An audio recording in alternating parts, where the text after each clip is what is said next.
네, 오늘은 마지막 일곱 번째 교회, 라오디게아 교회에 관해서 말씀을 드리기로 합니다. 예전에는 김장을 마치고 연탄광에 연탄을 가득 쟁여놓으면 그것으로 겨울 준비가 끝났지요. 겨울을 걱정 없이 따뜻하게 날 수가 있었습니다. 지금은 거의 사라졌지만 이 연탄불의 위력이 얼마나 대단했습니까? 연탄불을 지핀 온돌방은 하루 종일 따뜻했고 그 위에서 어떤 음식이든 척척 만들면 됐습니다. 연탄가스 중독이 위험하고 하루 두 번 갈아야 하는 그런 불편함이 있었지만 그 열정적으로 타올라 우리의 구들장을 뜨겁게 덮였던 그런 기억이 있습니다. 안도현 시인은 이런 고마운 연탄에 관한 여러 편의 시를 썼는데 그중에 연탄 한 장이라는 시가 있습니다. 연탄 한 장. 또 다른 말도 많지만 삶이란 나 아닌 그 누구에게 기꺼이 연탄 한 장이 되는 것. 방구들 선뜻선뜻해지는 날부터 이듬해 봄까지 조선 팔도 거리에서 제일 아름다운 것은 연탄차가 부릉부릉 힘쓰며 언덕길을 오르는 거라네. 해야 할 일이 무엇인가를 알고 있다는 듯이 연탄은 일단 제 몸에 불이 옮겨 붙었다 하면 하염없이 뜨거워지는 거다. 매일 따스한 밥과 국물 퍼먹으면서도 몰랐네. 온몸으로 사랑하고 나면 한 덩이 채로 쓸쓸하게 남는 게 두려워. 여태껏 나는 그 누구에게 연탄 한 장도 되지 못하였지. 이런 시가 있습니다. 이어서 너에게 묻는다라고 하는 안도현 시인의 시가 또 있습니다. 이렇게 끝부분에 되어 있어요. 연탄재 함부로 발로 차지 말라. 너는 누구에게 한 번이라도 뜨거운 사람이었느냐? 연탄재 함부로 발로 차지 마라. 너는 누구에게 한 번이라도 뜨거운 사람이었느냐? 저 과거에 길거리 가다가 연탄재 발로 많이 찼어요. 꺼진 하얀 연탄재.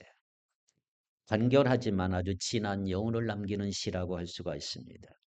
여러분 또한 연탄처럼 뜨거운 적이 있었을까요?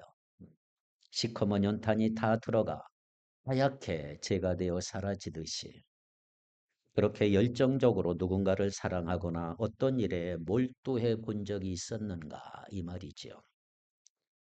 자, 지금 이 말은 예수님이 지금 라오디게아 교회에게 하고 싶은 말이에요.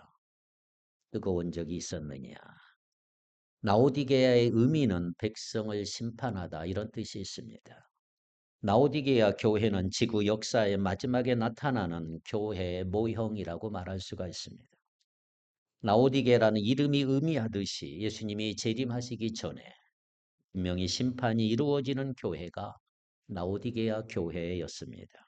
그러므로 이 교회는 마지막 교회일 뿐만 아니라 우리가 다니고 있는 교회이기 때문에 일곱 교회 중에서 가장 중요한 교회라고 말씀드릴 수가 있지요. 우리가 알다시피 세계에서 가장 부유한 나라는 미국이죠. 미국. 근데 놀랍게도 여러분 세계에서 가장 끼니를 많이 굽는 가난한 사람들이 많은 나라가 미국이라는 걸 아시나요? 미국의 결식자 가운데 하루 200만 명이 하루에 한 끼도 먹지 못하는 날이 있다고 보고가 됩니다. 더 놀라운 것은 1,100만 명이 굶고 있는 이 미국 땅에 한 해에 버려지는 쓰레기 양 4,360만 톤의 식량이 쓰레기로 버려지고 있다는 통계가 있습니다. 어마어마한 쓰레기가 버려지고 있죠. 한쪽에서는 굶어 죽는데 한쪽에서는 먹다 남은 찌꺼기가 너무 많아요. 이런 사회 현상을 묘사하는 가장 적절한 단어가 있다면 풍요 속의 빈곤이다. 이렇게 말을 하기로 했죠. 풍요 속의 빈곤. 바로 이런 풍요 속의 빈곤을 경험하고 있었던 1세기 교회 가운데 한 교회. 그 교회가 바로 라오디게아 교회입니다. 라오디게아 교회. 오늘 말씀드릴 라오디게아 교회. 요한계시록에 등장하는 마지막 교회, 라오디게아 교회입니다. 그러니까 오늘 말씀을 우리가 읽어보면 예수님이 온통 꾸중하고 야단하고 책망하는 그런 내용으로 가득 차 있습니다. 아주 혹독한 야단과 책망이 라오디게아 교회에 쏟아지고 있습니다. 자, 그렇다면 라오디게아 교회가 무엇을 잘못했을까? 무엇을 잘못했을까? 이렇게 야단과 책망을 받고 있을까? 예수님은 먼저 이렇게 훈계하시지. 오늘 본문 16절을 보겠습니다. 16절을 한번 같이 읽어볼까요? 시작. 내가 이같이 미지근하여 뜨겁지도 아니하고 차지도 아니하니 내 입에서 너를 토하여 버리리라. 토하여 버린다. 미지근하고 뜨겁지도 아니하고 차지도 아니하고 미지근하니까 예수님이 토하여 내쳐버린다. 제가 어느 목사님과 대화하는데 아주 재밌는 얘기를 하나 들었어요. 그게 뭐냐면 남자와 여자가 자신을 표현하는 방법이 매우 다르지요. 남자가 표현하는 방법, 여자가 표현하는 방법이 달라요. 여자들은 1cm에 목숨 건다 그래요. 1cm에. 눈썹을 그리고 입술을 바르고 귀걸이를 하고 이 얼굴 공간 안에서 자신을 표현한다는 거예요. 그러니까 주로 신체적, 거리 좁히기, 시선 교환 등을 통해서 친밀감을 드러낸다고 그 1cm의 표현 방법 그렇게 말합니다. 근데 남자는 손끝에 자신의 인생을 건다 그러죠. 손끝에 손끝 표현 방법 그렇게 말합니다. 그래서 남자들은 시계가 중요하고 가방이 중요하고 만년필이 중요합니다. 이게 자신을 표현하는 방법입니다. 자, 그렇다면 여러분들은 어디에 인생을 걸고 자신을 표현하고 싶으신가? 그 무엇이 나를 누구인지를 보여준다면 나는 어떻게 보여주고 싶은가? 한번 생각해 보십시오. 라오디게아 교회는 소아시아 7교회 중에 마지막 교회입니다. 사람들이 교회에 대해서 하는 이야기들은 중요하지 않아요. 뭐 어쨌다 저쨌다 그거 중요하지 않습니다. 정말 중요한 것은 뭐냐 하면 예수님이 교회를 어떻게 보시느냐 이것이 중요하죠.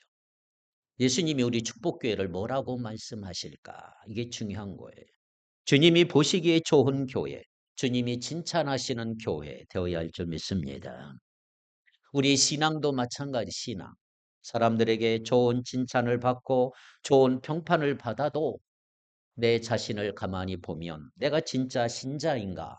내가 진짜 그리스도인인가? 이것이 중요하지 않겠습니까? 왜? 주님은 우리 속을 들여다보기 때문에 그래요. 사람들은 겉모습만 보고 평가해 버리지만 우리 주님은 내 속사람을 마음을 보시고 계십니다. 그래서 우리 교회도 계속 주님의 관점에서 살펴보아야 답이 나오는 거예요. 성도들이 온 땅으로 흩어져서 한 주간 예배 드리는 일은 여러 가지 의미가 있는 것입니다. 문제는 오늘 우리 안에 갇혀 있다면 객관적으로 우리 교회를 볼 수가, 우리 자신을 볼 수가 없는 거예요. 갇혀버려 있습니다. 그래서 오늘 우리가 무엇을 붙들어야 하는지, 우리가 놓치고 있는 것은 무엇인지 점검해 보는 기회가 될 것입니다. 여러분 언제나 변질이 무서운 거예요. 변질된 게 무서운 것입니다. 세월이 흐르면서 나도 모르게 우리도 모르게 변질이 일어나는 것이 문제지요. 우리 안에 갇혀져 있으면 몰라요. 내가 변화됐는지 변질됐는지. AD 313년 로마 제국은 기독교를 국교로 삼아요. 콘스탄티누스 황제가 313년에 밀라노 칙령 기독교는 국교다. 로마의 국교로 삼아요. 얼마나 좋아요. 그 기독교는 폭발적으로 성장을 했어요. 그런데 문제는 뭐예요?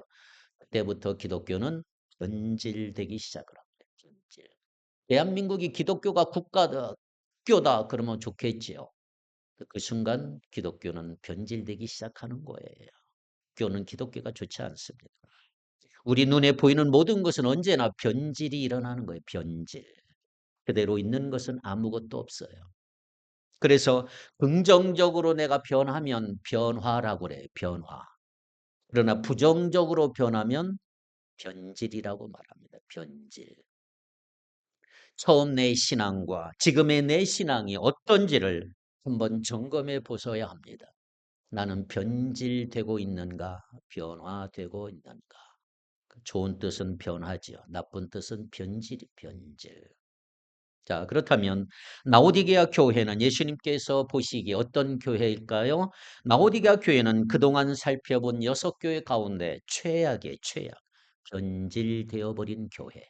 그래서 예수님의 신랄한 책망을 받은 교회가 라오디게아 교회입니다. 16절 이렇게 되어 있잖아요. 네가 이같이 미지근하여 뜨겁지도 아니하고 하지도 아니하니 어떻게 한다고 그랬어요? 내 입에서 너를 토하여 버리리라. 책망 정도로 끝나는 게 아니고 혐오의 대상이 됐어요. 미지근해서 토하여 내쳐버리겠다. 여러분 라오디게아 교회 도시, 라오디게아 도시에 가면 가장 큰 문제가 뭐냐면 그 당시 물 부족 도시에 물 부족의 문제가 있어요. 물이 부족한 도시. 그래서 물을 그 근처 두 도시에서 끌어왔어요. 라오디게아 근처 두 도시. 하나는 히에라볼리라고 하는 도시, 또 하나는 골로세라고 하는 도시에서 물을 끌어왔어요. 히에라볼리는 치료에 효과가 있는 천연 온천수로 유명한 지역이에요. 지금 터키에 가면 여러분들이 파무칼레라고 하는 유명한 온천지대가 있어요. 그 파무칼레가 히에라볼리예요. 거기서 뜨거운 물을 끌어왔어요. 그리고 골로새에서는 차가운 물을 끌어왔어요. 근데 이거 둘이 합해지니까 미지근해졌어요. 미지근했어요. 온천수, 그냥 미지근한 물은 먹을 수 있는데 뜨거운 온천수와 차가운 물이 섞이면 그거 정말 토하고 싶은 거죠. 요즘 같은 수도관이 아니고 돌과 진흙으로 만든 관을 따라 물을 끌어들였어요. 물이 먼 길에서 흘러오는 동안 미지근해지고 오염된 물들로 변질되기 시작했단 말이에요. 그 당시 광물지는 온천수의 물맛이 고약해서 마시면 그냥 토할 것 같은. 그래서 주님은 라오디게아 교회의 상태가 마치 그와 같았다. 미지근한 상태, 뜨겁지도 않고 차갑지도 않은 그냥 광물질이 식어버리는 그 미지근한 그 토하고 싶은 그 상태. 그래서 내가 차든지 뜨겁든지 하라. 이렇게 권고하고 있는 것입니다. 여러분, 신앙은 뜨거워야 합니다. 성령을 불로 비유하잖아요. 불로. 성령은 불로 비유해요. 은혜 받으면 뜨겁습니다. 성령의 역사가 있는 교회 얼마나 뜨거운지 아십니까?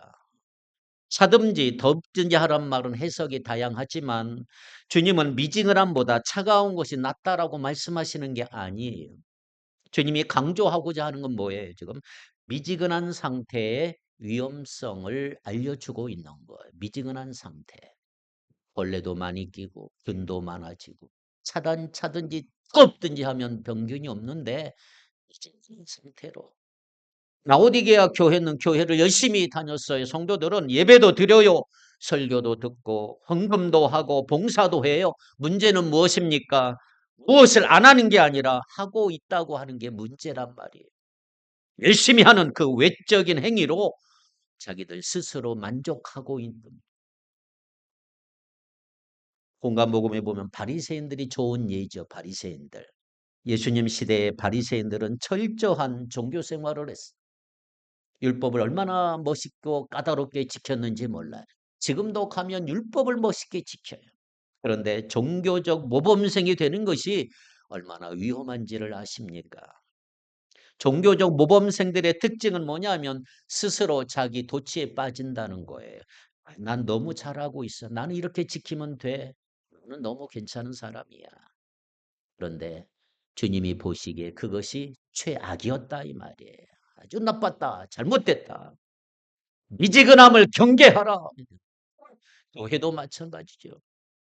갖출 것 다 갖추고 겉으로 보기에는 아무런 문제가 없는 교회. 그런데 실상은 세대 교회처럼 죽은 자다 이 말이에요. 디모데서를 보면 경건의 모양은 있는데 경건의 능력은 없다. 다 갖추고 외적으로 훌륭한 성도처럼 보이는 갖추고 외적으로 훌륭한 교회 신자 교회처럼 보이는데 실상은 아니다. 종교적 위선이다. 속은 썩어 문드러져 간다. 14절 앞부분에 보니까 주님은 뭐라고 그랬어요? 아멘이시요. 아멘이란 말은 진실로 그렇게 하다. 옳다 이 말이지. 그러니까 우리가 경계해야 될 것은 겉모양의 신앙이란 말이 겉모양의 신앙. 우리가 정기적으로 교회 나가고 교회 문화에 익숙하고 자신은 잘하고 있다라고 믿는 거. 이게 문제지요. 그러나 실상은 하나님과의 관계 속에서 이미 단절돼 버려서 죽은 상태가 됐다는 거예요. 그래서 여기 미지근함이란 말은 지속적인 고정된 상태. 한마디로 미지근함 신앙 상태가 된다는 건 만성적이 돼버렸다. 만성적으로 돼버렸다. 차갑거나 뜨겁거나 한 방향으로 갈 가능성이 전혀 없다. 미지근한 상태로 유지부당하다. 유지부당. 미지근함의 고착화라고 볼 수가 있겠지요. 신앙이 한 번도 뜨거워 본 적이 없어. 하나님의 은혜를 체험해본 적이 없어. 그런 체험이 없어도 여러분 종교적인 열심으로 교회 열심히 다닐 수 있어요. 우리가 하나님의 은혜를 체험해 본 적 없으면 영적인 갈망 자체가 없다는 사실을 아셔야 합니다. 미지근한 것이 본래 정상인 줄 알아요. 교회 다니긴 하지만 세상의 사고방식과 완전히 닮아져 있는 거예요. 우리가 요한계시록 읽어보면 가장 많이 영향을 끼친 7교회 안에 가장 많은 영향을 미친 것이 바로 바벨론이라는 거예요. 바벨론. 바벨론은 나라 이름이지만 요한계시록에서 바벨론은 세속사회, 세속사회를 상징하는 단어로 쓰여져 있습니다. 그러니까 자주 나오는 큰 성 바벨론 이 말이 자주 나오는데 세속문화가 서서히 교회 안으로 밀고 들어오면 교회는 그 자체로서 기능을 상실할 수가 있단 말이죠. 교회의 존재 자체가 무익해지는 미지근한 물은 무익하고 쓸모가 없는 거죠. 구토를 유발하는 그리스도인이라고 하는 이름은 가지고 있지만 세상과 타협한 명목상의 그리스도인이 바로 미지근함이다. 이렇게 말씀드릴 수가 있는 것입니다. 형식적인 그리스도인들로 채워진 교회는 이미 세속적인 힘에 굴복당하는 교회라고 말씀할 수가 있는 것입니다. 언제나 그런 거예요. 언제나. 교회를 무너뜨리는 힘은 교회 바깥이 아니고요. 교회 내부로부터 일어나는 거예요. 미지근한 사람들이 많아질 때. 그렇다면 미지근하게 된 요인이 뭐냐? 왜 미지근하게 됐을까요? 17절을 한번 읽어봅시다. 3장 17절 시작. 내가 말하기를 나는 부자라 부요하여 부족한 것이 없다 하나 내 곤고한 것과 가련한 것과 가난한 것과 눈먼 것과 벌거벗은 것을 알지 못하는도다. 실제로 이 라오디게아라고 하는 도시는요, 물질적으로 부유한 도시예요. 상업과 무역의 도시, 금융, 패션, 의료의 중심지고 금, 옷, 건강에 관심이 많은 소비성 도시라고 말씀드릴 수가 있어요. 의술이 발달했고 특별히 눈 연고, 안 연고가 개발이 됐고 제조업이 발달이 된 도시가 라오디게아라는 도시. 그러니 예수 믿는 그리스도인들 역시 얼마나 부유함을 누렸을까요? 물질적 부유함 자체가 문제가 되는 건 아니에요. 성경은 가난하게 살아야 뭐 영적으로 부유해진다 이렇게 말하지 않습니다. 물질적인 번영이 나쁜 게 아니에요. 문제는 뭐냐 하면 그 물질적 풍요로움으로 인해 찾아오는 유혹이 문제예요. 유혹. 물질적이 많으면 유혹이 많아요. 유혹이. 라오디게아 교회 안에 세속적인 힘이 밀고 들어오게 됐어요. 모든 면에 아쉬움이 없었던 부유하니까 아쉬운 게 뭐가 있겠어요? 다 돈으로 됐는데 자연히 영적인 갈급함이 사라져 버렸어. 하나님을 애타게 비겁하게 찾을 이유도 없어요. 돈으로 다 해결해 버렸어. 안타깝게도 이 물질적 풍요로움이 영적 갈급함을 사라지게 만들었던 거지요. 오늘 우리는 물질적 부유함을 위해 기도하고 열심히 노력하잖아요. 그런데 이 물질적 부유함이 영적 부유함으로 이어지는 게 아니라는 게 문제입니다. 우리는 무엇을 가짐으로 부유해지는 게 아니고 예수 그리스도인에서 부유해지는 줄 믿습니다. 물질적 부여는 오히려 영적 갈망을 쉽게 하는 요인이 될 수가 있는 거예요. 사람이 얼마나 간사한지 힘들고 어려울 때는 하나님을 간절히 찾아요. 기도하자 말하지 않아도 그냥 기도하는 사람 많아요. 근데 조금 생기면 안 해요. 멀어져요. 우리나라가 6.25 전쟁 이후에 폐허가 된 얼마나 가난했습니까? 세계에서 최고로 가난한 나라가. 그때는 금식기도가 자연스러워 얼마나 많은 금식기도를 했는지. 주여 삼창이 그냥 나온 게 아니지요. 생명을 건 기도, 기도가 전투. 그런데 어느 순간부터 그 기도의 열기가 식어져 버렸어. 통계를 보면 1990년 초반부터 한국교회 영적인 열기가 식어졌다고 말합니다. 한국이 올림픽, 88 올림픽 이후에 경제적으로 급성장한 것과 연관이 있다라고 말해요. 배고픈 시절이 지나갔거든요. 이제 기도하지 않아도 먹고 살만 하거든요. 먹고 살만해진 정도가 아니고 그야말로 부자 나라가 됐어요. 우리나라 세계 10위 안에 들지 않아 얼마나 부자가 됐어요. 경제적인 부가 찾아오면서 이제는 신앙생활의 온도가 자꾸 떨어지는 거예요. 부유함 자체보다 부를 형성하는 과정 속에서 돈을 버는 일에 언제나 유혹이 이제 찾아오기 시작을 했던 것입니다. 그 유혹에 다 넘어져 가는 거예요. 신앙이 다 병들기 시작하고 변질되기 시작을 했어요. 세상은 구조적으로 보면 불법과 거짓이 난무하는 곳이에요. 거짓으로 완전히 도배가 돼버렸어.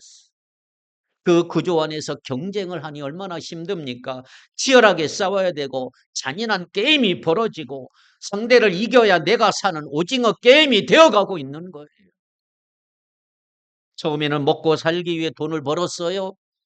그런데 어느 순간에는 돈의 힘에 지배를 당하고 말아요.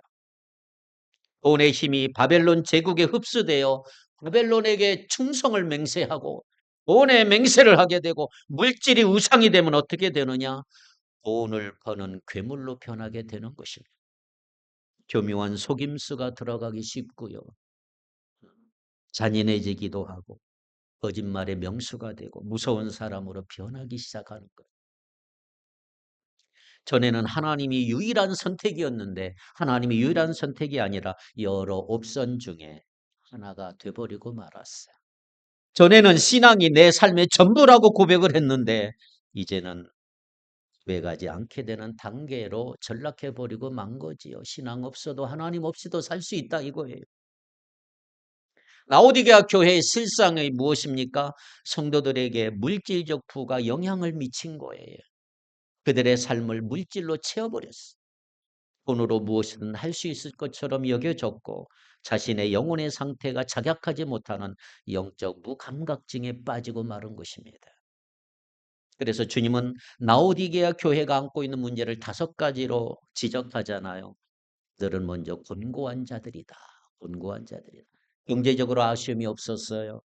그야말로 부자입니다. 멋진 최고의 신상품으로 옷을 입고 몸을 둘렀음에도 불구하고 영혼의 상태는 비참하기 그지없었어요. 두 번째, 그들은 가련한 자들이라. 영적으로 보면 너무나 불쌍한 상태. 그 다음에 가난한 자들이라. 영혼은 헐벗은 자들이다. 그 다음에 눈먼 자들이다. 이렇게 말하고 있는 거지. 자, 그럼에도 불구하고 문제가 뭐예요? 라오디게아의 문제는 뭐냐 하면 자신들이 지금 어떤 상태에 놓여 있는지를 전혀 모르고 있다. 이게 문제예요. 나에게 어떤 부족함이 있는지를 알아야, 나에게 어떤 결핍이 있는지를 알아야 그 결핍을 채울 수가 있는데 영적인 결핍을 전혀 느끼지 못하기 때문에 그것을 채우려고 하지 않는 것이 문제다 이 말이죠. 나는 문제 없어. 나는 잘하고 있어. 이게 미지근한 상태 현상이에요. 오늘날 교회도 마찬가지입니다. 여러분, 문제없는 교회는 없어요. 라오디게아 교회 성도들은 이런 자신들의 상태를 절대 알지를 못했어요. 나는 풍성해. 나는 문제없어. 나는 다 해. 영적으로 너무나 가난한 교회인데도 불구하고 부자라고 착각하고 있었던 것입니다. 사랑하는 성도 여러분, 그렇다면 교회가 무엇으로 부유해야 할까요? 무엇으로? 교회가 뭐 돈이 많고 건물이 크면 부유한가요? 사람들이 많으면 부유한가요? 그렇게 생각한다면 세속적인 기준으로 말하는 거예요. 건물로 따지면 이단들 가운데 엄청난 건물을 가진 것이 얼마나 많습니까?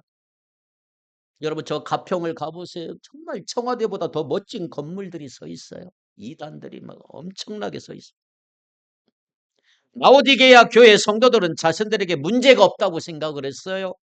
예배에 빠지지 않아요. 나름 신앙생활 잘한다고 하고 있어요. 기본적인 의무를 잘 지키고 있다고 생각을 했어요. 주일날 한번 예배 참여하는 거 대단하게 생각하지 않나요? 종교적 의무를 다하는 것이 신앙생활이라고 여기지 않습니까? 네, 여러분 이거 아십니까? 종교적 활동을 즐기는 것과 영적인 생활은 다른 것입니다. 여러분 미지근한 상태는 주님이 가장 싫어하시는 상태. 오랫동안 신앙생활 해왔다고 하는 사람들에게 볼 수 있는 현상, 이게 미지근한 상태, 미지근한 신앙이. 어릴 때부터 신앙생활 해왔던 사람들, 유아세례 받았던 사람들, 미지근한 상태.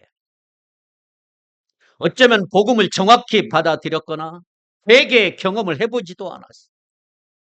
조직에 속해 있는 프로그램을 좋아하고 친목 활동에는 열심이고 자신에 대해서 스스로 만족하고 자신을 좋아하는 신앙인으로 여기는 사람들, 교회는 오래 다녔지만 한 번도 하나님을 깊이 만난 경험이 없는 사람들, 기도나 예배보다 각종 활동에 더 관심이 많은 사람들, 이게 미지근한 신앙이라고 말씀드릴 수가 있어요. 자, 여기에 대해서 주님은 해결의 길이 뭐냐? 해결의 길을 알려주잖아요. 18절을 같이 읽겠습니다. 오늘 보면 18절입니다. 시작. 내가 너를 권하노니 내게서 불로 연단한 금을 사서 부요하게 하고 흰옷을 사서 입어 벌거벗은 수치를 보이지 않게 하고 안약을 사서 눈에 발라보게 하라. 아멘. 불로 연단한 금은 뭘 의미할까요? 순결함을 의미하죠. 불로 연단한 금, 99.9%의 금, 순결하다. 라오디게아 교회가 가지고 있는 이 세속의 때를 어떻게 떨쳐버릴 수가 있느냐? 순수해져야 한다. 순결해져야 연단을 통해서 그 가운데 변질되어 있던 거, 불순물을 다 제거해 버려야 한다. 이 말이에요. 흰옷 역시 순결함을 의미합니다. 벌거벗은 수치를 가려라. 변질돼 버린 거 가려라. 멋진 옷 입고 다니면 뭐 하느냐? 진짜 입어야 할 옷은 진정한 수치를 가려주어야 할 옷이다. 그것이 바로 의의 옷, 예수 그리스도다. 이 말이에요. 금, 흰옷, 안약은 모두 다 예수님을 말하고 있는 거예요. 그렇습니다, 여러분. 예수 그리스도의 관계 회복이 정답입니다. 예수님에게로 돌아가야 합니다. 다른 길이 없어요. 안약을 사서 발라야 합니다. 예수님께는 모든 정답이 있는 줄 믿습니다. 미지근함을 불러온 핵심 요인이 눈이 먼 거예요. 눈이 멀었기 때문에 미지근해져 버려요. 눈먼 상태로 있을 때 가장 심각한 게 뭐예요? 자기 자신을 제대로 볼 수 없는 거예요. 내가 얼마나 심각한 상태에 놓여 있는가를 제대로 보지를 못해. 눈이 멀었으니. 그래서 우리 자신을 굉장히 잘 속입니다. 그걸 우리는 자기 기만이라 그래. 자기 기만하는 사람. 우리는 자기에 대해서 착각을 많이 하지요. 아, 나는 괜찮은 사람이라고. 나는 문제가 없어. 나는 모든 거 잘한다고. 자기 자신을 객관적으로 본다는 것은 쉬운 게 아닙니다. 다 주관적이잖아요. 바리새인들 보세요. 자기 스스로 문제가 없다고. 나는 율법을 잘 지킨다고. 그런데 예수님이 보시기에 회칠한 무덤이라. 회칠한 무덤. 나를 볼 수 있는 눈이 없었던 거예요. 자기 자신을 볼 수 있는 눈, 영안이 없었던 것이.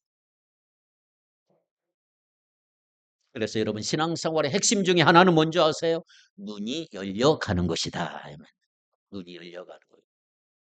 이전에 내가 보지 못했던 거 보기 시작할 때 변화가 시작이 되는 거예요. 내가 많이 병들어 있다는 사실을 깨닫는 그때부터 변화가 일어나게 되는 줄 믿습니다. 안약을 사서 발라라. 안약은 예수님이란 말이에요. 예수님. 비늘 같은 것이 벗겨져야 돼요. 사울이 바울로 돼야 돼요. 상대의 잘못을 지적하고 판단하는 게 아니고 자기를 볼 줄 아는 눈이 열리게 될 때 우리의 변화는 시작되는 줄 믿습니다. 한 걸음 더 나아가 그래서 주님은 회개를 촉구하고 있어요. 회개를 하라. 회개하라. 19절 봅니다. 물은 내가 사랑하는 자를 책망하여 징계하노니 그러므로 내가 열심을 내라 무엇하라? 회개하라. 여러분 주님의 책망과 징계는 사랑의 사인이에요. 사랑하고 있다는 증거예요. 증거. 주님은 무지막지하게 무섭도록 심판하는 분이 아니에요. 참고 기다리시고 깨닫고 돌아오도록 기회를 주시는 분이신 줄 믿습니다. 가장 심각한 건 뭐냐? 돌이킬 가능성이 없다는 데 있는 거예요. 돌이킬 수. 회개를 몰라. 회개를. 자신의 상태가 어떠한지 깨닫지 못하는데 누가 회개할 수 있을까요? 내 모습 모르는데. 그다음 주님의 촉구는 열심을 내어라. 열심을 내라. 계속된 행위를 요구하고 있는 것입니다. 삶 전체에 걸쳐 주님을 향한 열심을 내어라. 회개하면 삽니다. 회개, 신앙에 있어서 핵심은 회개라고 할 수가 있어요. 회개. 회개한다는 것은 은혜인 줄 믿습니다. 은혜, 하나님의 은혜가 있어야 간절한 회개가 나오는 것입니다. 또 회복은 회개를 통해서 주어지는 것이다. 죄를 인정하고 미워하고 그 죄로부터 돌이키면 삽니다. 할렐루야. 그럼 여러분, 과연 미지근한 신앙을 가지는 게 가능할까? 적당하게 예수 믿는 게 가능할까요? 여러분, 복음은 가장 뜨거운 거예요. 뜨거운 거. 성령을 불로 비유하는 것처럼 오늘 우리를 향한 하나님의 사랑 얼마나 뜨거운지 아세요? 하나님은 우리를 뜨겁게 사랑하신단 말이에요.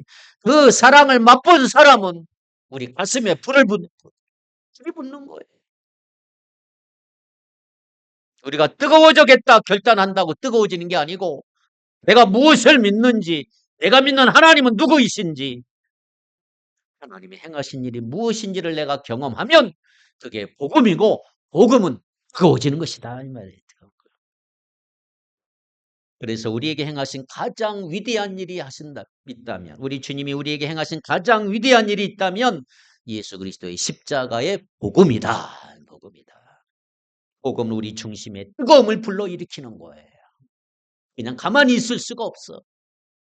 불이 붙으면 복음을 들고 땅끝까지도 가게 되는, 아프리카까지 가게 되는, 저 땅끝 미지근한 상태는 무기력 증세와 같은 것. 아무런 의욕도 없고 흥미도 없고 무언가 하고자 하는데 에너지도 없고 무기력한 상태는 안 되는 것입니다. 신앙은 어떻게 보면 사랑과 같은 거예요. 사랑. 여러분 미지근한 사랑은 사랑이라고 말할 수가 없어요. 남녀가 사랑하는데 미지근해가지고 그럼 돼요?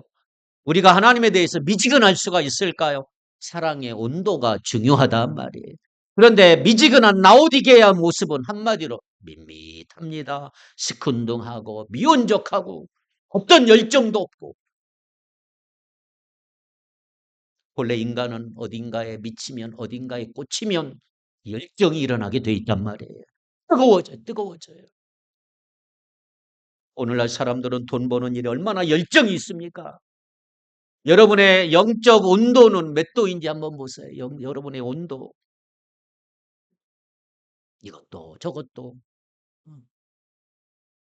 열왕기상 18장 한번 볼까요? 열왕기상 18장 21절 엘리야의 선포를 한번 읽어보세요.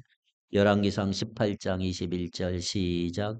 엘리야가 모든 백성에게 가까이 나아가 이르되 너희가 어느 때까지 둘 사이에서 머문머문하려느냐. 여호와가 만일 하나님이면 그를 따르고 바알이 만일 하나님이면 그를 따를지니라 하니 백성이 말 한마디도 대답하지 아니하는지라. 아멘. 어디에도 소속하지 못하고 머뭇거리는 백성을 향해서 엘리야는 선택을 촉구하고 있는 거예요.